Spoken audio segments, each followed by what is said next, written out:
On this Wednesday night, Canadians digging themselves deeper into debt. Buying a house on a normal income is pretty much impossible. The potential solutions and the consequences for the next generation. Big cutbacks at Bell Media. It is a shame. The job losses and the crushing blow to Canadian journalism. And staying true to their roots. We're very advanced in the sciences of plant knowledge. The traditional garden in Winnipeg nourishing bodies and souls.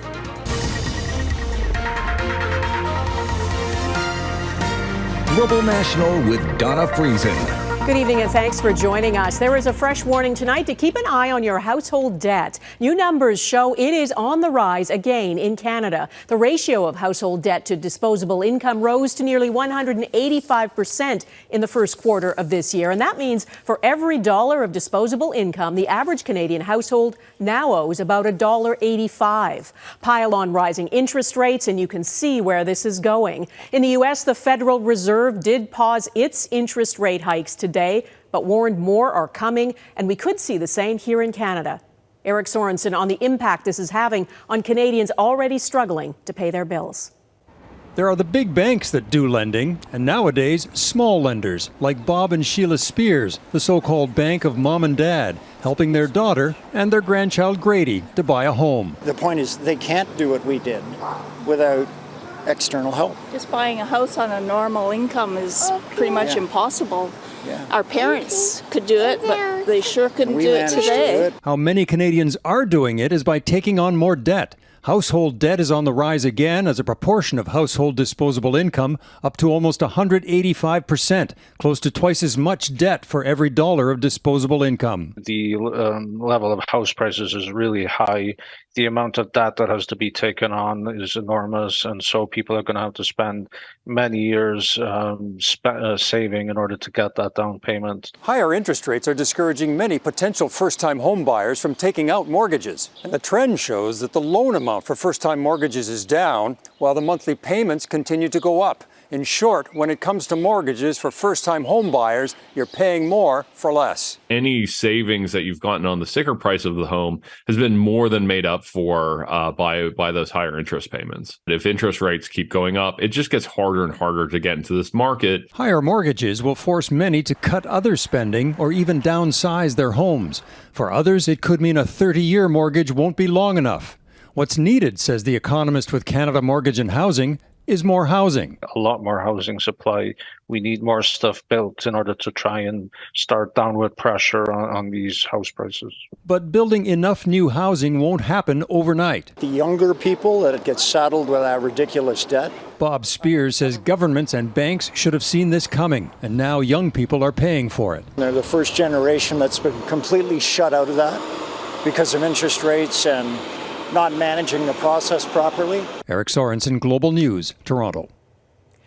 Canada's news media landscape shrank again today. Bell Media announced sweeping layoffs, cutting 1,300 jobs, closing radio stations, laying off some prominent journalists, and shutting CTV's only remaining overseas news bureau. Bell says it can't afford to keep operating the way it was. Touria Izri on the cuts, the reaction, and what these repeated cutbacks mean for journalism. Bell Canada, the parent company of CTV News, is cutting 1,300 jobs. CTV News is reporting on itself, now with a smaller team behind and in front of the camera. A 6% cut at Bell Media. Its parent company, Bell Media, is shedding hundreds of positions and letting go of some of Canada's best-known journalists. So far, they say senior reporters in the Ottawa Bureau have been laid off. Nearly all CTV foreign correspondents are gone, and its presence in Washington reduced. CTV has some really experienced, hardworking, talented journalists who Canadians have come to rely on. Bell Media is also scaling back local news, closing 6 radio stations and selling 3 others. I was blindsided. The layoffs came after a high-profile exit last summer when former CTV national anchor Lisa Laflamme was abruptly ousted. The company says it can't afford its current operations after a drop in viewers and profits. In an open letter, the president of Bell Canada writes the company expects to lose more than $250 million in legacy phone revenues per year, while its news operations incur $40 million in annual operating losses. The media segment has been underperforming, and so I think that we're going to see more moves that are reflective. The Liberals tabled Bill C-18 to try to level the playing field, requiring tech giants like Facebook and Google to pay news organizations for repurposing their content. Most of the advertising is going to a few big players like Facebook and Google. That bill is still before the Senate. But with the news landscape shrinking, media experts warn Canadian democracy is in danger. You're missing the accountability, and you're missing just a sense of the things you need to know if you want to be an engaged citizen. While Bell Canada says its revenue in news was down, it made almost $790 million in the last quarter, calling it a solid start to the year. Touria Izri, Global News, Ottawa. There are calls for Canada's public safety minister to resign over the way he and his office handled information about the transfer of convicted serial killer Paul Bernardo to a medium security prison. Prime Minister, is someone going to lose their job over Paul Bernardo's transfer, and should it be your public safety minister? Conservatives calling for his resignation, sir. It's now emerged Mendicino's office knew for months that Bernardo would be moved, but when it happened, the minister said he was shocked by the information. Bernardo was convicted in 1995 of first-degree murder in the deaths of Kristen French and Leslie Mahaffey. They were kidnapped, raped, and tortured, and the victims' families want Bernardo back in maximum security. David Akin on how the whole thing has become a political issue. The public safety minister says he was surprised to learn of Paul Bernardo's move. I was informed on May 30th, the day after Paul Bernardo was physically transferred to a medium security institution.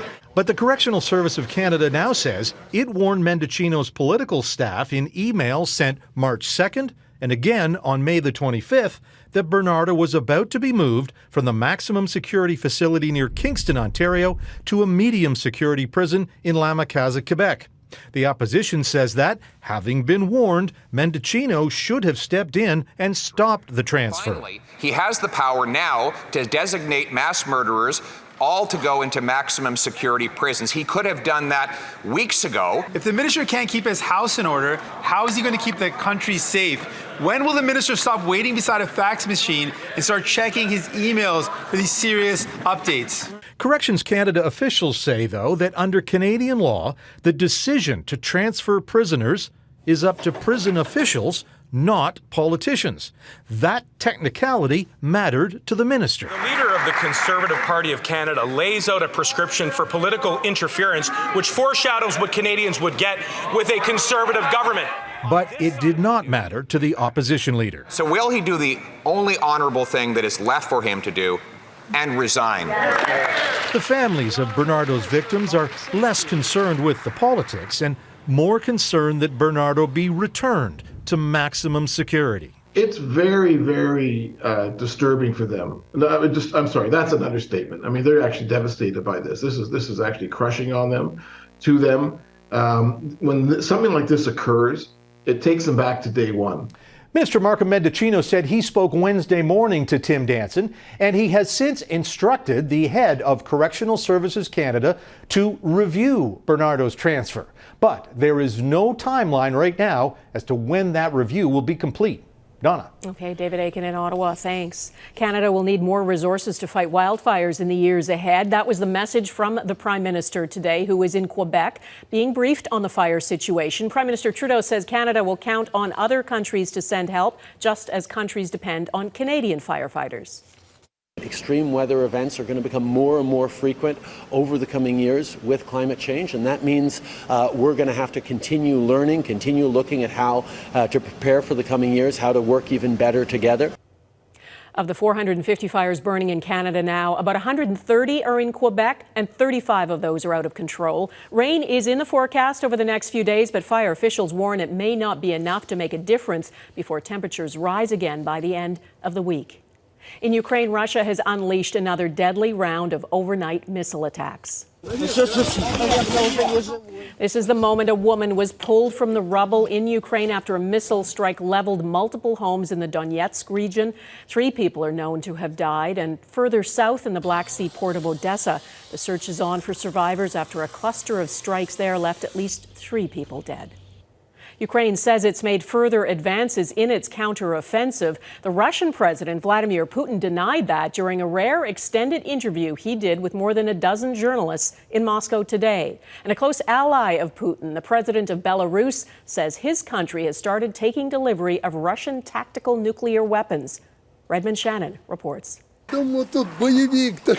Speaking with Russian state media, Belarusian President Alexander Lukashenko said some of the expected delivery of tactical nuclear weapons has already arrived from Russia. We have missiles and bombs that we have received from Russia that are 3 times more powerful than those dropped in Hiroshima and Nagasaki. Up to 1 million people would die immediately if, God forbid, this weapon were used. Russian troops have already used Belarus as a staging ground for the full-scale invasion of Ukraine. This movement of tactical nuclear weapons was first announced in March, and it would mark the first time that any have left Russia in this way since the end of the Soviet Union. Exiled Belarusian opposition leader Svetlana Tikhanovskaya said it creates a serious threat to regional security and sets us on a dangerous path for nuclear escalation. So far, we haven't seen any changes in their posture that requires any changes in our nuclear posture. Putin argues this is no different than the US stationing around 100 of its nuclear bombs in 5 NATO countries. Of course, the difference we have to make is that Russia is at war and NATO is not. Nuclear weapons can be defined as strategic, fired at long-range targets, or tactical, designed for battlefield use. But as Lukashenko suggested, they have no limit in size. Russia is using nuclear weapons again without deploying them in a military sense, but using them as means of political coercion to force Belarus into what Putin now calls the Union state. In February, Russia suspended the New START treaty that places limits on strategic nuclear warheads. Putin says the tactical weapons will be deployed and ready soon after the Belarus storage facility is completed in early July. Redmond Shannon, Global News, London. A first for Canada to combat toxic drug use. Coming up, the province that will provide universal coverage for opioid treatments. Plus, what parents say happened to their daughter at a school track and field event in BC.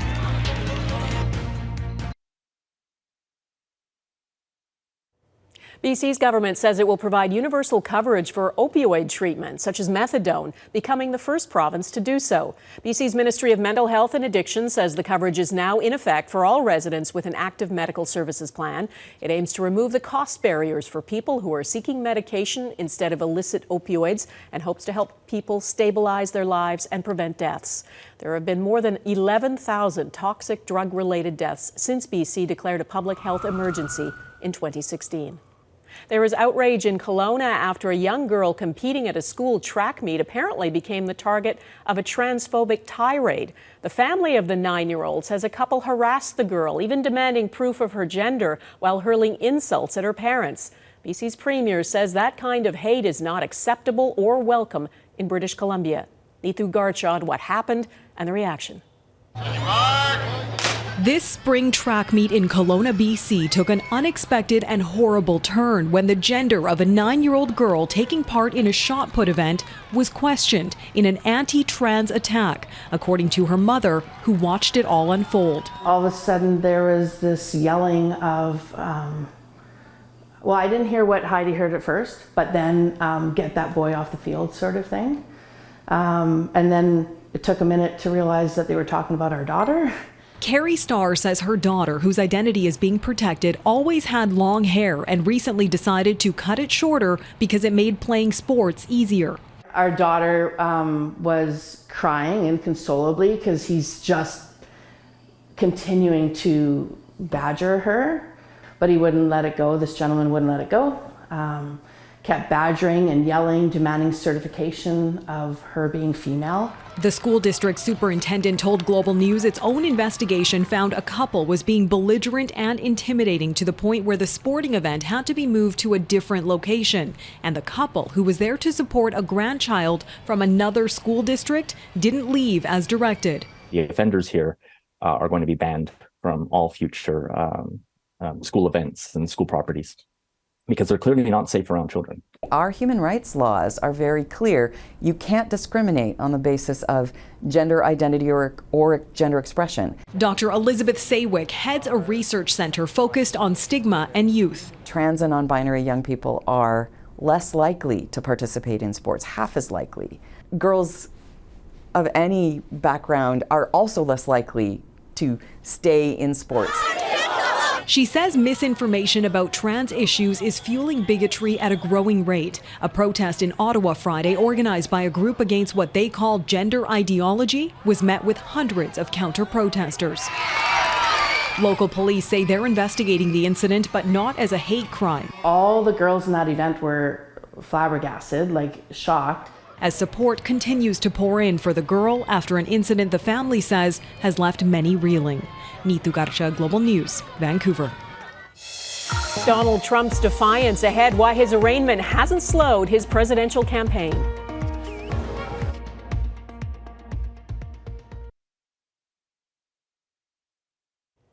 Donald Trump spent his 77th birthday today facing federal criminal charges and bracing for further legal bombshells set to come his way. He is not treating it as a setback, though. On the contrary, he is fundraising on the back of it and is still considered the frontrunner to be the Republican Party's presidential nominee. Jackson Prosco reports. There was no sign of a man humbled by his day in court. I had every right to have these documents. As Donald Trump spoke to big money donors in New Jersey, he played his greatest hits, victimhood and vengeance. I will appoint a real special prosecutor to go after the most corrupt president in the history of the United States of America, Joe Biden. But it's special counsel Jack Smith's investigation into Trump that has made history, with its dozens of criminal charges. Trump calls it a witch hunt. The Attorney General says otherwise. It underscores the Justice Department's commitment to both independence and accountability. This is no simple brush with the law. Trump is alleged to have hoarded documents outlining the nation's most closely guarded secrets. You have Trump being recorded, making admissions, and also his own posts on social media where he says, I knew these documents were classified. In Florida, prosecutors have promised a swift trial. Historically, Trump's legal strategy has been to delay and run out the clock, which would mean running up against the 2024 election. Trump may win the primary. Yet Trump has a unique ability to capitalize on his troubles. He fundraised over $2 million in the hours following his court appearance. The broader public is looking at this more critically than Republicans are. And that's essentially where the election is going to be defined. The judicial system is far from done with the former president. Thank you. Whether Americans view him as damaged goods or a defiant savior may well be decided in the court of public opinion. Trump still faces the possibility of being indicted in Georgia over alleged election interference there. We've learned that police from the Atlanta area were in Miami to witness Trump's arraignment as part of their own security preparations. Donna? Okay, Jackson Prosco in Miami. Thank you. Natural nourishment next. The Indigenous gardening traditions helping communities eat healthier. That pride and cultural awareness extends to all kinds of passions, including gardening. Growing food can be incredibly rewarding, and for Indigenous people, doing it using their traditional knowledge is nourishing bodies and souls. Melissa Ridgen reports. This might look like a tangle of weeds, but soon an inner-city community will be fed from what's growing here. We don't do rows, we intersperse, so companion planting is very important. First Nations have always grown certain plants together to nourish and protect each other, like this group, the Three Sisters. Corn to support beans that will grow up its stalk, beans will provide shade to the sun-shy squash, and squash will cover the ground, keeping weeds away. And they'll be helped by their sister, tobacco, a natural herbicide growing among them. When Europeans came over, they did not recognize our method of growing. And because of that, they were then able to use the doctrine of discovery to take the land from the people. I do a more natural method of growing. There's a modern word that they use, which is permaculture. Logan says it's a holistic way of growing that typically yields more produce with less work. Just misunderstandings that that Indigenous people were primitive, when in fact we're very advanced in the sciences of plant knowledge. Walking the garden path with knowledge of their ancestors nourishes their spirit, as does sharing it with others, like Louise May, who operates an organic farm using Logan's teachings. The sisters planting, as I have learned it, is a super economical, really smart kind of way to combine plants and to work with this prairie ecosystem. So it's obvious that it took hundreds of years, if not more, to develop this, and it still remains to this day a very important way to farm our land. Back at the inner city community garden, the fruits and vegetables of Logan's labor will feed others who work here. Sweat equity of $10 an hour buys additional produce from a co-op with local farmers. A partnership that should bloom in every community, they say, especially at a time when food costs can make eating healthy difficult. Melissa Ridgen, Global News, Winnipeg. And that is Global National for this Wednesday. I'm Donna Friesen. Tonight's Your Canada is the world's largest tomahawk in the town of Cut Knife, Saskatchewan. We'd love to see Your Canada. Please email it to viewers@globalnational.com. And thanks for watching. Hope to see you here again tomorrow. Bye-bye.